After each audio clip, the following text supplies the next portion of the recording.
of your partners, they talk a big game, but they really just softer than linen.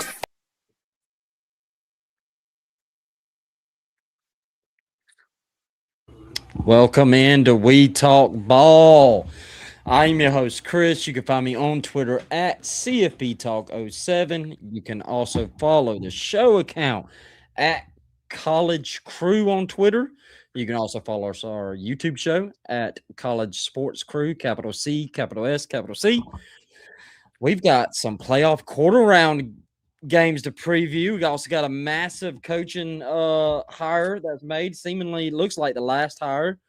And then we also got our co-host Austin coming from I'm assuming his mother-in-law's closet. Coming straight to you live from my mother-in-law's closet. Um, yeah, at the in-laws this week. This was the only quiet place I could find in the house. There's a lot of kids and a lot of dogs out there. Um, they're all mine, but anyhow, yeah, man. Live from Carrollton, Georgia. Runner-ups, home of the runner-up for the state title this year in Georgia high school football. Joey King. Yep. Man, I went by the stadium, went through that high school, uh, went through that campus tonight, actually going to dinner, and man, it's unbelievable. It's like It's I don't like even want to. I don't want to say it's like a small college. It's like a college. yeah, it's pretty. Like It's it's pretty unreal. that and Buford is pretty freaking crazy. Yeah. Which Like Buford, is the ones who beat them for the state title, and I believe went on and was named national champs this year. yeah. Yeah, these high schools, man, they're definitely like most of the high schools in the state of Georgia and probably obviously Texas and Texas and Florida. Well, probably not Florida, but Texas and California. Those facilities they have is a lot nicer than most G5s, I would say, Absolutely. which is just crazy. Right, we've got some big coaching news. Kyle Whittingham gets hired at the University of Michigan. This is after he didn't, if I remember correctly, he did not say resigned. I think he said step down. I remember asking that question that day, and I was told I was reading too much into it, that he was retiring. But his official statement did not say retiring. It didn't. And I thought that raised a lot of eyebrows in the media. And I seen one or two in particular mention that, hey, it's the wording of this is odd. And a matter of fact, there was one media member said, maybe I'm reading too much into this, but he doesn't say resigning. He just says stepping down, which was very odd, I thought. And but I didn't think nothing of it. I was like, maybe we're reading too much into it. Yeah, because then they tried to say something. Wasn't he supposed to have like a 2-year advisory role or something with the AD or something like that? Yeah. So that was when I was like, all right, I read too much into it. That's all that meant, was he was going to be doing that. Austin, I ain't gonna lie, man. I actually like the hire. And Michigan fans, I don't know how they feel now. Maybe they're more loving it now. But I tell you, this morning when I checked it, or when you had sent the text to the group chat about it, I went and checked Michigan message boards, and they did not seem too happy. I think they all had their eyes set on DeBoer. I think they had their eyes set on Kenny Dillingham. I think I seen a lot of them wanting Glenn Schumann from UGA. There was a lot of others that had their eyes set. Now, Kyle Whittingham he was a name that was from the very beginning mentioned. Like, this did not, to me, his name was mentioned at the very beginning. Like, I saw his name mentioned in a couple of hot boards, and that also raised my eyebrows back to what we talked about with it was kind of odd that he was getting mentioned after he just, retired. But I don't know, man. Like the hire. Listen, if he, especially because Matt Zentz of CBS Sports reported shortly after Pete Nakos at On3 reported that the hire was going to become official later tonight, that all signs point to him targeting the offense coordinator for Utah. I think it's Jason Beck. Now his name is escaping me, but Beck, the offense coordinator at Utah, which if you've paid attention to our show, I've always loved him. He was the main reason I picked Utah to go in the Big 12 championship game this year. Didn't make it the Big 12 championship game, but still went 10-2. But I like this hire for a couple of things. I think it's going to be great for the culture at Michigan, which I think has been eroding the last 5 to 6 years. I think it's been an absolute administrative mess there behind the scenes. I think they've just had they had the spying scandal, they had the Connor Styling stuff, then they have Sharon Moore apparently having an affair, and then they're getting arrested after the fact, and then that also the thing about Moore is apparently that was well known amongst the school for a year or so that they just couldn't prove it. It's just been a mess up there. So I like it for that reason. Like you're gonna get a guy that culturally he does things the right way. He has 21 years of a track record of doing things the right way. And the other thing is, I mean, I don't know if Kyle Whittingham can win a national championship. I know me and you talked on the phone about this earlier, and you were right in your comments. 10 years ago, we were always saying, if we would love to see Kyle Whittingham at a job like this. With the resources Michigan can provide, because he did so well at Utah. I think he's still going to win a lot of ball games. I don't know if he's a national championship winning coach. This is what's kind of exciting for me is where I guess we'll find out. He's finally had a big job. And I don't know. I think if he can get that OC from Utah, it's going to elevate that hire to even me liking it even more. And I'm pretty excited about it. At the very worst, I think you're going to get 5 to 6 years of a really good coach. You're going to be physical, you're going to be smart, you're going to be disciplined, and you're going to have a good coach, and you're probably going to win a lot of games, and that will be a good landing next era after him. Yeah, well said. The more I've thought about this, for Michigan right now, it's a little bit more than about winning ball games right now. I kind of compare them, just in our lifetime. I think about where Tennessee went, after Philip Fulmer, sets a dumpster fire there, and they start spiraling downhill. And then, as much as we love them, they go through coaches, and then you hire a coach like Lane Kiffin who comes in and just throws gasoline on that fire. And I mean, look how long it took that program to get back to even be, somewhat respected. Michigan was headed in that direction because I mean, there's just been one thing after the next.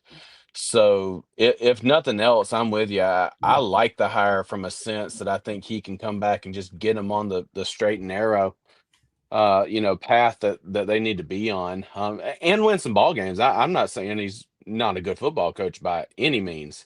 But I think this hire is going to mean more to the University of Michigan than winning ball games in the next 2 or 3 years. I think it's a hire that could possibly save their program over the next 10 to 20 years. Yeah. I'm excited. I'm excited, especially if he gets offensive coordinator at Utah. I think that's going to be the big thing. Yeah, I'm pretty hyped about it. I remember they were talking some Braum stuff, which I was excited about too. A report came out today though that apparently the Braum stuff was not not legit. So anyway, I think Michigan made a good hire. I think we both agree with that. I'll be curious to see how it goes. I think the most important thing, obviously, is offense coordinator hire. I don't know. Did you see the report of who he's going after for defense coordinator? No. BYU's DC.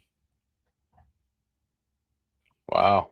Yeah, he's been pretty good. Now, a little if you don't know, which I didn't know, apparently the defense coordinator at BYU coached under Kyle Whittingham at Utah at one point. So some familiarity there.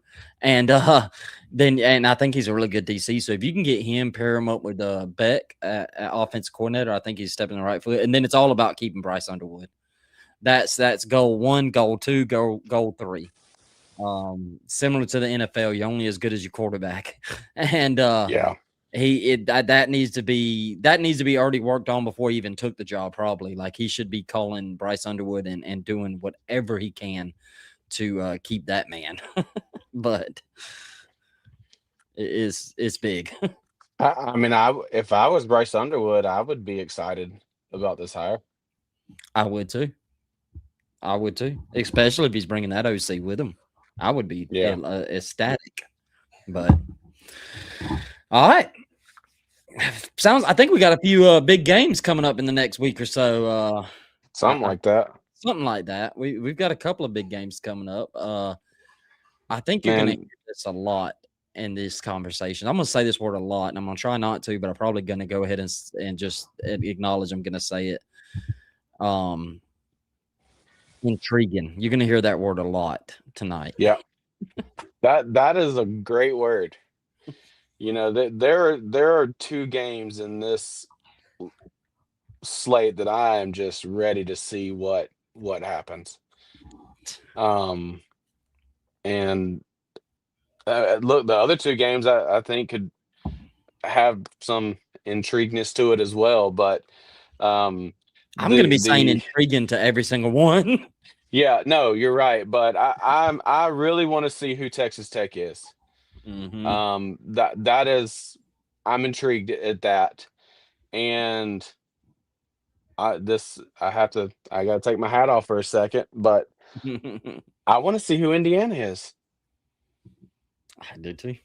Well, I don't. I think I already know what they are, but no, I agree. But we thought we knew who they were last year, and they got in the playoffs and just looked like a different team. So, well, we'll get into that when we preview the individual game. But those two games are the ones that I am most intrigued by, just to see who those teams are. Yeah. I hope I got the betting lines right. Austin can correct me if I'm wrong. I put them in without even looking. I just went off memory. So hey, you're 1 for 1 right now. All right. Ohio State 9.5 versus Miami. To me, the thing I'm looking forward to is the trenches. The Miami's D line versus Ohio State offensive line is the biggest matchup to me to watch. I feel like this Miami D line can actually get after Ohio State. And if you look at just the random numbers, advanced stats, even all the numbers, I'm not even going to spill them out. It says Ohio State's offensive line is elite, like any number you look at. But I do think they can get after Ohio State a little bit, and here's why. If you go back and watch that Big Ten championship game, Indiana had 9 tackles for loss, held them to 87 yards rushing. Ohio State gave up a pressure rate of 48.6% in that game to Indiana, almost 50% of pressure. Mm-hmm. Miami ranks 6th in pressure rate, and they rank 11th in sack rate. So I'm curious to see if that was just a one-off. Is that just a one-off, like Ohio State's offensive line just had a bad game, or which I think this is fair to wonder that schedule. That schedule padded those stats a little bit, because I'm telling you, that offensive line looked like straight dookie against Indiana. And I think Indiana's great on the D-line, but I think Miami's even greater. Miami's D-line had a great game against A&M. So if they come out with that same intensity and execution, I don't know. I know what we talked earlier this week, what you said you wanted to call this game. You wanted to throw a little BTA in there. But I'll go and say it. I'm picking Ohio State to win. But if Miami can find a way to get after Julian Sayin the way Indiana did, that's not what Indiana did. They got after him. They kept the game close, and they won it in the end. That's what Miami is going to have to do. If it turns into some type of shootout kind of game, I don't think Miami's offense can keep up. That's my problem. This is my problem in the game, and I'm not going to do BTA on this game. I did change my mind. Stay tuned though. I don't trust Miami's offense. I don't I trust. know where the BTA is coming in. Maybe we'll see. I don't trust Miami's offense. I don't trust Beck. And I know Miami fans, when I clip this and put it on Twitter and put on TikTok, actually, I know Miami fans are gonna come after me because I've said this same thing in the last preview, and they ended up winning 10-3. And this is like Athletes Forum podcast just say, and our guy Athletes Forum podcast is the best. Y'all need to check him out. Maybe some news coming on that. But y'all need to check out Athletes Forum podcast. He is an amazing dude. But just like he said, this is a game Miami really needs Beck, and I don't know that I trust him, Austin. Like, I don't think Miami's going to be able to run the ball the way they did against the Aggies. As good as Aggies' defense was, they did have problems stopping the run all year long. Ohio State hasn't. They didn't against Indiana in the Big Ten championship game. They did a good job stuffing Indiana's run game. They're fifth in rushing success rate allowed. They've only given up 8 runs all season of 20 or more yards. 8. They have stuffed. They 21.5% of the runs they have stuffed, which means they have gained no yards or a loss. So to me, it's going to come down to Beck in that passing game, and I think Ohio State has a secondary with Caleb Downs and all the other guys to stop wide receiver 1 Tony, stop the run game with the linebackers in the D line, and force Beck to win this game. And I don't think Beck can. I don't think he can. Now, the total of this game is interesting. It's 42.5. So I don't think it's going to be a blowout. I do think, I looked that up before I left the house and came back. It's 42.5. It's not high. I mean, like I said last week, you got 2 teams playing that their last 2 games, they scored 20 points combined. Yeah. I could see a 21-10 type game where it's not a blowout, but it felt like Ohio State was never out of control. Yeah. I can agree with that. I can agree with that. Look, I think I do think some of Ohio State's I think some of Ohio State's stats are padded because they did have a super, easy schedule this year, but I've watched enough of them to know that defense is stout. It just is. So I'm with you. I think too much defense or lack of offense from Miami. They won't be able to score enough to win the game, but I think they could give a shot at covering. Yeah. Yeah, I think so. Look, Miami's going to have to – it's going to have to come down to the defense. They're going to have to – my problem is Miami's secondary is not that great. Yeah. I will say. Now, they can get to the quarterback, so that helps them a lot. But if Sayin can get just enough time, he don't need much time. If he can just get enough to get to Jeremiah Smith and Tate, we could see belt to ass. Yeah. But I will be curious to see how Ohio State plays throughout the playoffs. Because last year, it was like they got to the playoffs and they hit another level. Yeah. If they do that again this year, it'd be, curious to see where Ryan Day starts to sit in some of those coaching conversations.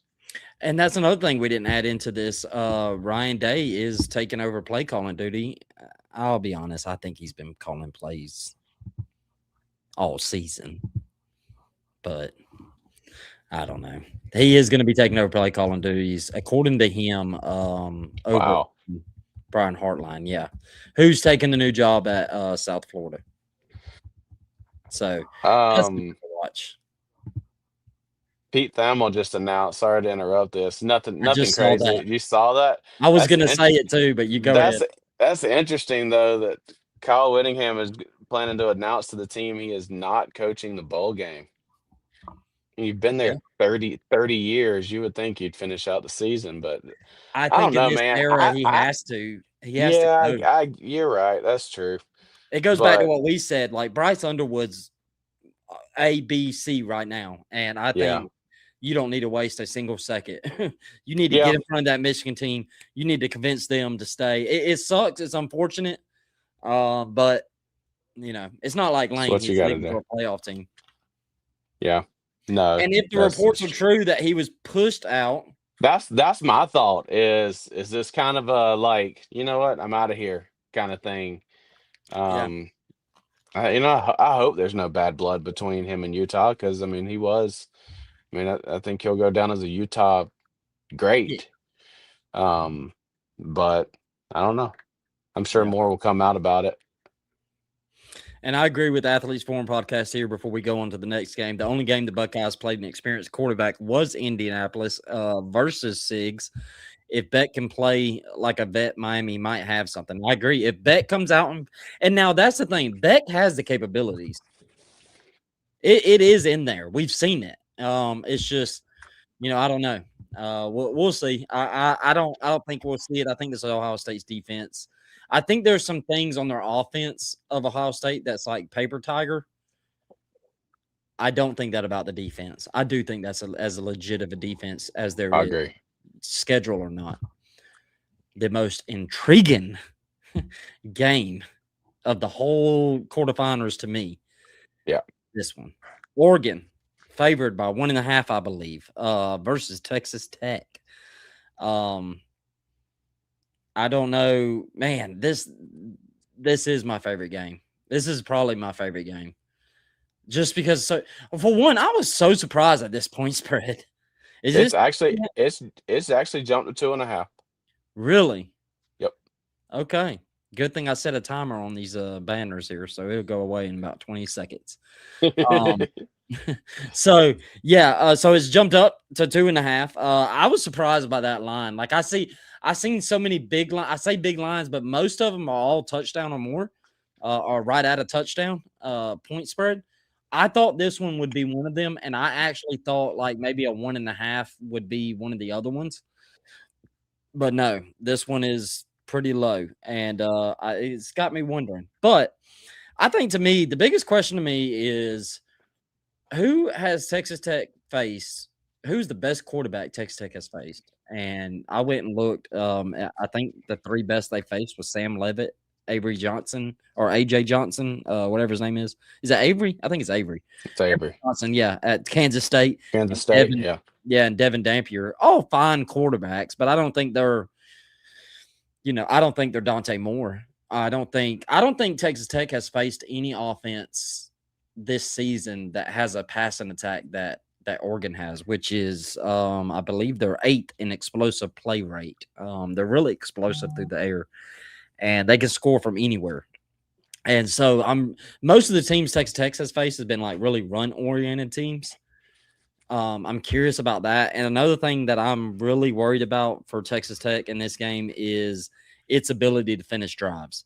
They do not do well in that area. Austin, they played 5 teams with a winning record. They only scored touchdowns on 32% of those drives that reached red zone. Average in the red zone. Yeah, in the red zone. In the red zone. On average third distance for Texas Tech's offense is 7.1 yards to get a first down. I don't know, man. Yeah. I don't know that I trust. I don't know that this. I don't know, man. I don't know, man. I'm so intrigued by this game because, like, I want to see what Texas Tech's defense looks against Oregon's offense. That to me is going to be awesome. Yeah. I think for me, I think because Texas Tech, when I think Texas Tech, I think defense, right? The defense has played lights out. Yes, I do think this will be the best quarterback for sure, if not the best offense they played all season.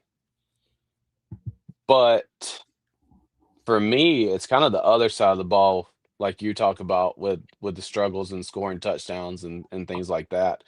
I think they can slow Oregon down. I don't know that anybody will stop Oregon. Yeah.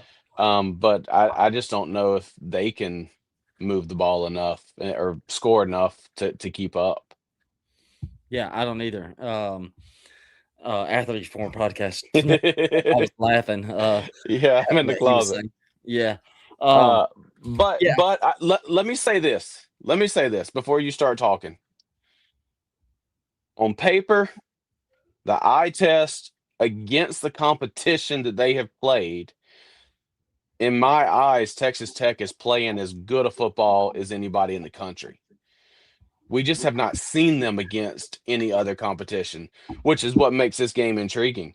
I will not. I can't say I won't be shocked because I would be shocked a little bit. But if Texas Tech comes out and does dominate, and then I'll be we'll be here the next day saying, oh well, I guess they were as good as they looked. But that's why this game is so intriguing to me is I want to see if they're as good as they really are, as they look. Yeah. I'm man, I just can't wait to see. I'm sorry. I can't wait to see this game. This one is the one I'm looking forward to the most. Even over my own game that my team's playing in. Yeah, I That kind of is wish this. a 12 game. Kind of wish it was a night game. I do too. I do I too. wish it was a night game, but I'm also glad like I get to just cut the TV on and Yeah. I'm going Oregon, Austin. I'm going Oregon. I I am too, only because I originally had Oregon in the national championship. The more I just think about this game, This I'm is the going one that Oregon. makes me the most nervous. I'm going Oregon. This one, I was on a TikTok live earlier. Well, I'll talk about this later because it'll make sense when I bring it up later. But this is the game I'm the most nervous about. That Oregon. That's my pick that I'm most nervous about. Speaking of nervous, Is this still 7.5? I think it went. hold on.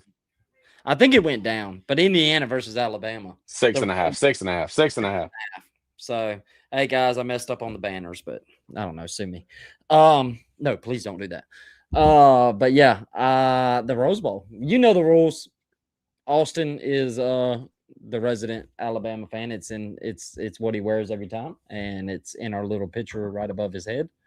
The slimmer version of him. Ah, But we always let the resident Alabama fan go first. All right, Austin. here's the thing, man. At this point in the season, we know what Alabama is. Okay, they have an inconsistent offense and a very solid defense. If the offense gets hot, they've got a shot to win any ball game they play. If the offense doesn't play well, they could get blown out any game they play. For me, I'll be honest. I know I normally talk Alabama side of things. This game is more about Indiana. Mm-hmm. Can Indiana come out with a chip on their shoulder? Look, Indiana was dominant last year until they got to Notre Dame and looked like a completely different football team. Was that um don't put that on me, athletes. Um this game is about Indiana. Can the defensive line play like they have all season, against and I know they did it against Ohio State, but I also wonder like did Ohio State play their best game or was it just one of those, you know? Um I don't know. I do think that you look at the quarterback matchups between Mendoza and Ty Simpson. You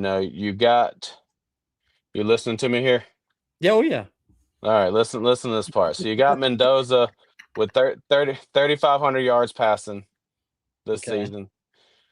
3,500 yards, 28 touchdowns, and 5 interceptions. Yeah. You got Ty Simpson with 2,900 yards, 33 touchdowns, and 6 interceptions. Mm-hmm. So it definitely sounds like Mendoza's the better quarterback, right? Yeah. Well, if I told you I just swapped up those stats, that's Ty Simpson with 600 more yards passing than Mendoza this season, and one less interception. So I say that look, I think Indiana's a great football team. I picked it in my own bracket for Indiana to win this ball game, but it's also a game that Indiana, the intriguingness in this game is on Indiana. We know who Bama is. Yeah. Like I said in the beginning of this segment. Um, is Indiana the team that we think they are? I'll even say, like, if I'm taking off my Alabama stuff right now, is Indiana the team we hope they are? Um, because I think it'll be big for college football for a team like Indiana to be great. Yeah. So I talked about this game on TikTok Live, and I think we have, anytime we've talked about Alabama, we've talked about the offense, the offense, the offense, the offense, the offense. We've talked about Ty Simpson. Can he get his mojo back? Can the passing game get fixed? People are still at this point in the season going, can Alabama run the ball? I think it's clear as day now. We should have stopped saying that 6 weeks ago. They can't run the ball, period. They won't run the ball. They're not going to run the ball. Even if they win this one, it's not because of the run game. And as they go forward, they're not going to be able to run the ball, period. That's just how it is. Unless they get matched up with Ole Miss, then that's a different story. We'll get to that later. But that's what we kind of, every time we talk about this game, we always talk about from that angle of Bama's offense. I was thinking earlier today while I was prepping for the show, and I was doing a TikTok live also, and we were talking about that game. I actually think this game's going to come down to Bama's defense. That's how this game, to me, has to be won. Because, like I said, we've talked all about the offense. I don't think the offense is going to win this game for him. I think this is going to have to be a Kane Warmack game, a Bama defense game. I think they're going to have to get this game in a phone booth. They're going to have to get this game to they're going to have to muck it up. I need them to muck it up, low scoring, kind of similar to that Oklahoma game, but I'm talking even lower scoring than that, maybe. Or maybe like the Oklahoma game back, not the one they just had, the first match. before, yeah. Yeah, they need to keep this low scoring, because I will say this, Indiana offensive line is gettable. When I looked this up, I was shocked.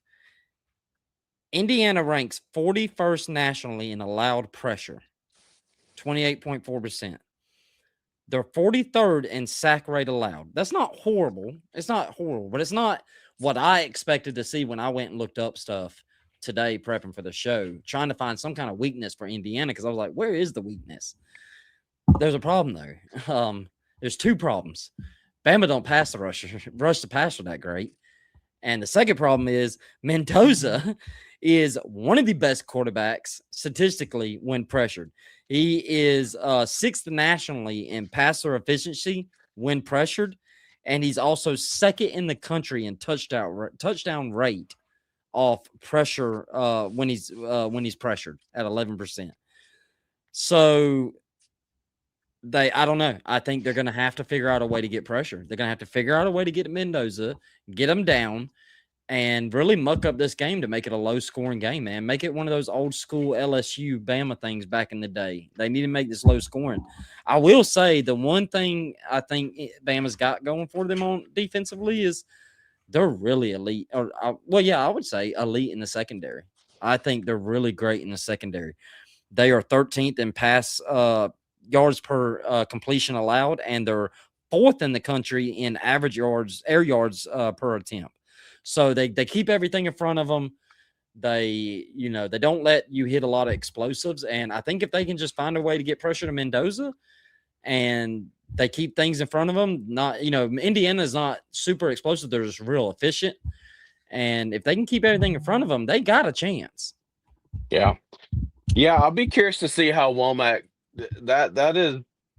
I'm ready to see how Womack draws this game up. That Oklahoma game was and I know you and I aren't usually the X and O experts, but I was listening to some people talk and Womack's post game, and he was saying, we don't run a lot of man to man typically. We run a lot of zone, which doesn't free up a lot of blitzers sometimes, I think. And he said at halftime of that Oklahoma game the secondary was begging him, "Hey, let's go after this guy and let us play man to man." And I mean, it worked out pretty well considering they went, 34-7 in the back half of the game. So I'll be curious to see how they attack Mendoza, to see if they just drop back and kind of play that zone that they've played so well all year, and not worrying about pressure him, or do we go after him? Yeah. I don't know. I'm ready. Who you picking?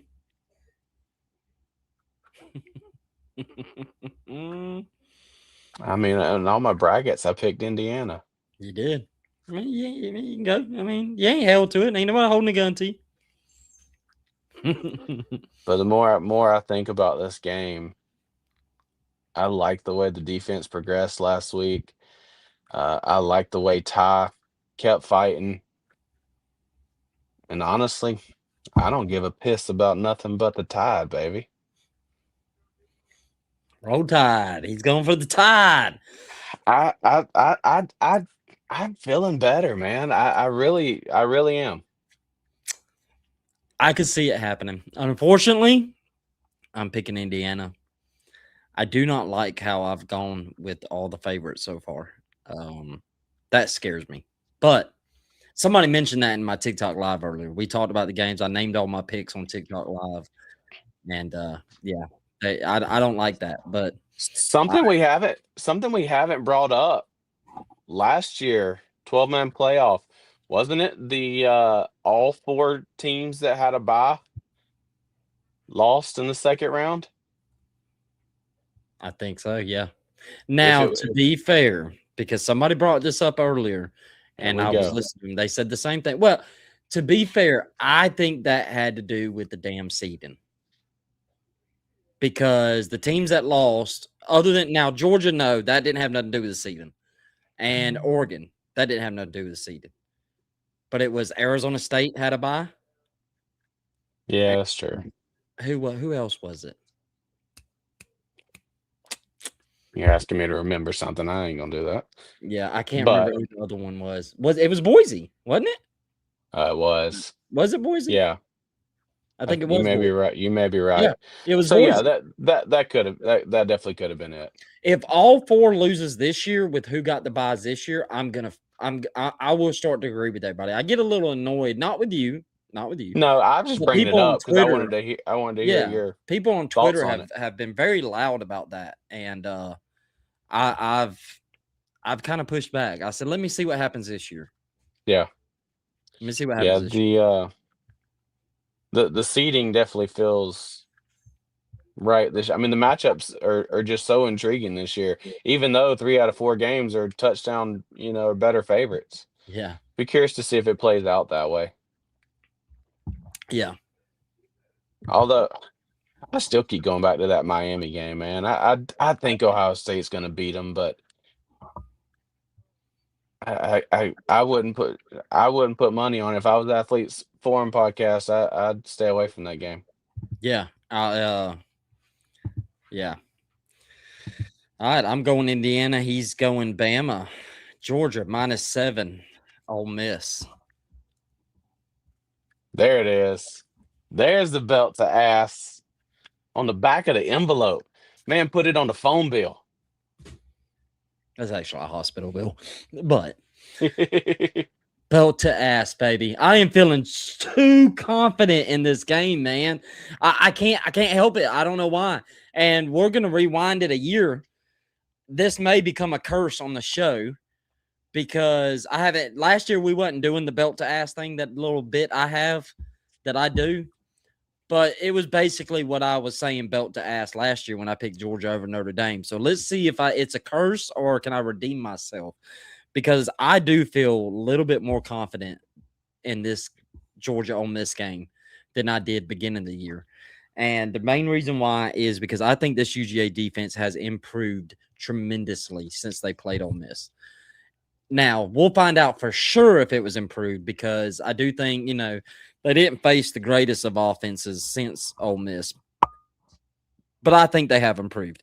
And the one way they have improved, one area that they have improved specifically is third down conversions.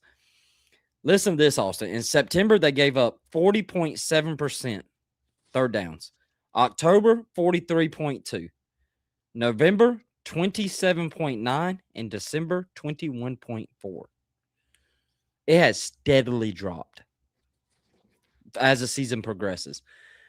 I know they have it. Only team you played in December was us, you jackass. Sorry. Keep going.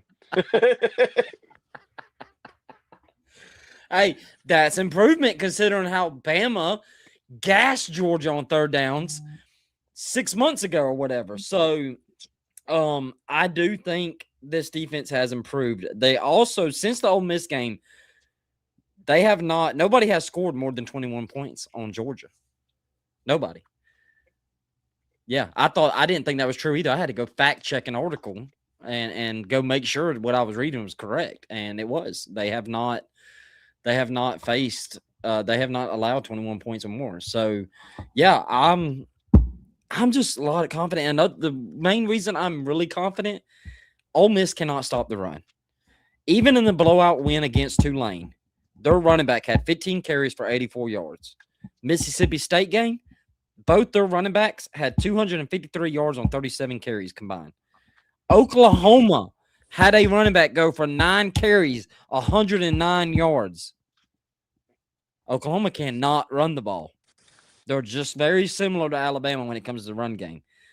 If UGA can run the ball again like they did in the first matchup, and I think they will, and if that defense is improved, I see this game going in a way where we have like a mini first quarter shootout, maybe like a 14-14 first quarter, and then Georgia gets a couple of stops, they pull away, it gets ugly, and yeah, I'm calling it, baby. Belt to ass, give me the dogs. We don't usually do point spreads like talk about whether they're going to cover, and Georgia will cover. Here's some interesting things to me. You know, I think about that first game, and obviously, look, both teams are different now, right? Georgia's improved. Ole Miss still don't know what they look like, you know, without their coach. You know, it looked like against Tulane, the offense is still rolling. But in that first game, total yards, Georgia had 510 yards. Ole Miss had 351. I'm just going down the stat line. Georgia, 34 first downs. Ole Miss, 21. Ole Miss on third down was 5 for 9. Mm-hmm. Time of possession, Georgia, almost 38 minutes. Ole Miss, 22 minutes. And it was a one-score ball game. Yeah, Ole Miss is very explosive. Georgia is not. Yeah, so I think you're right. I think the run game of Georgia is going to be the difference in this game. Not so much to establish the run and not taking anything away from Gunnar Stockton, but more so just to keep it out of Ole Miss's hands. Yeah. If they scored 35 points in 22 minutes and it took Georgia, 38 minutes to score 43, what happens if you give the ball to Ole Miss 5 or 6 more minutes a game? Mm-hmm. That's dangerous. Yeah, and again, not saying Georgia can't. Their defense has definitely improved, but I don't think you've faced an offense like Ole Miss's. I don't know if I'm saying belt to ass. I think it's going to be a comfortable win by Georgia. And I could see them covering. If the line was 10, I wouldn't touch it. Yeah. I'm feeling feisty on this day after Christmas. Hey, I'm here for it. Athlete Forum podcast. I heard Kirby barks in his sleep. I mean, true Georgia man. True Georgia man. Then he wakes up screaming, "Go Dogs!" That's not Kirby. That's Chris. That's me. Athlete. Yeah, that is me. Yeah, man. I don't know, man. I think. I think. I don't know, man. I'm feeling too confident, and it kind of scares me because this is how I felt going into the Notre Dame game last year. Yeah, I feel like Georgia's in a much better spot this year, health-wise. I mean, they were banged up, in Atlanta this year, but I feel like the bye week, if anybody benefits from the bye week, I think it's going to be Georgia, because they needed to get healthy, and I mean, I was listening to Kirby. Sounds like they're in a pretty good spot, They are. uh, We do have health a DB wise. that unfortunately is injured and doesn't look back, but we are getting 2 or 3 wide receivers back. We're getting yeah, I think we're good health wise. It's probably the healthiest we've been all year. Yeah, and that was not the case going into the Dame game last year. No, and then you had, and I'm not making excuses because look, Notre Dame had the same circumstances Georgia had, but look, at the end of the day, Notre Dame just out physicaled, out coached, and out, did everything against Georgia. But one thing Notre Dame didn't have that Georgia did was that is the day Kirby lost his dad. So it was in New Orleans when it happened, I believe. So yeah, it'll be. I don't know. Hopefully, it don't come back to bite me. We'll see if it happens again and I'm wrong. It'll be deemed a curse at this point. It'll be 2 years in a row, and it may just be a running bit every year. So we'll see. Man, that's a pretty good show. Yeah. While everybody's here, please, please, please, please, please go subscribe to the YouTube channel at College Sports Crew. It is right there under me and Austin. It is right there, YouTube tab. Go follow it. Also, go follow our Twitter account. I post on it a lot. I think Sean does a little bit of posting on there, or Coach Pops. He does a little posting on there. Y'all go check it out. Watch the show. Watch our other shows. We got some amazing shows. Veteran Sports Voice podcast, which is led by veterans. It's a voice for veterans. We support veterans. We love veterans. My father's a veteran. And it's a really good show that has a really unique setup. It has a bunch of interviews and stuff like that with different interesting people. They just did with you, a UGA fan. They just did one with a super UGA fan who's very knowledgeable. I watched it. It was really good. And then we talk ball, which we'll see next Tuesday. And then our show. And then hopefully another show coming soon. We'll see. Dun, dun, dun. We'll see. Maybe adding more. But yeah, y'all tune in. We appreciate everybody that tuned in, though. Just please go subscribe. We will not. Let's see. We're actually going to do a show meeting right now and ask Austin. So the games are New Year's Eve and then New Year's Day. Are we just going to do Sunday, go a couple of days, or do you want to try a Friday? No, we need to do a recap. Friday. Unless we get in a live reaction show that night, we need to do a recap pretty soon. I don't want to wait. Let's shoot for Friday night then. All right. Let's shoot for Friday night, or maybe we may come in Thursday night. Who knows? We'll do Friday night. No, we'll shoot for that. So Friday night we'll do a recap, not our normal. The playoffs, we talk about the schedule with the playoffs. It messes up our schedule too. Our Thursday, Sunday deal gets all screwed up in December and January. So hopefully we'll get back to our normal schedule once we get to the semis. But God knows if they expand this thing to 24 teams. Jesus Christ. I don't know what the hell we're going to do. I don't even want to think about having to cover that, but it'd be all right. I don't either. But anyway, yeah, thank y'all for joining us. Me and Austin, we won't see y'all for New Year's. So I want to say we appreciate y'all. This year has been so much fun. It's been stressful a little bit with the transition to a new show, a new channel. But not to get sentimental, but this has been one of the greatest joys of my life, other than my kids and my marriage.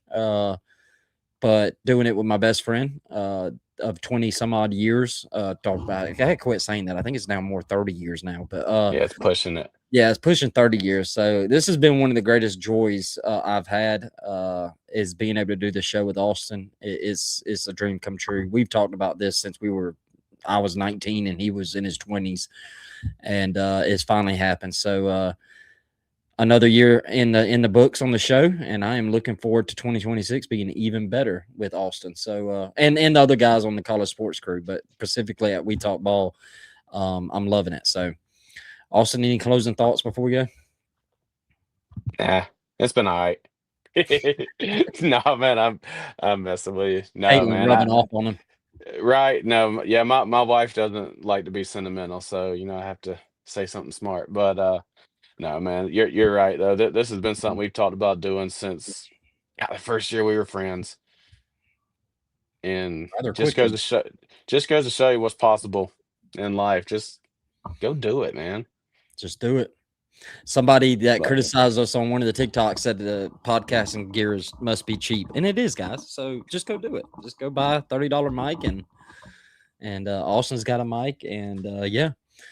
So y'all have a good New Year's. We hope 2025 is great for you, and we hope 2026 is even better for y'all. Much love, and we will see y'all next Friday.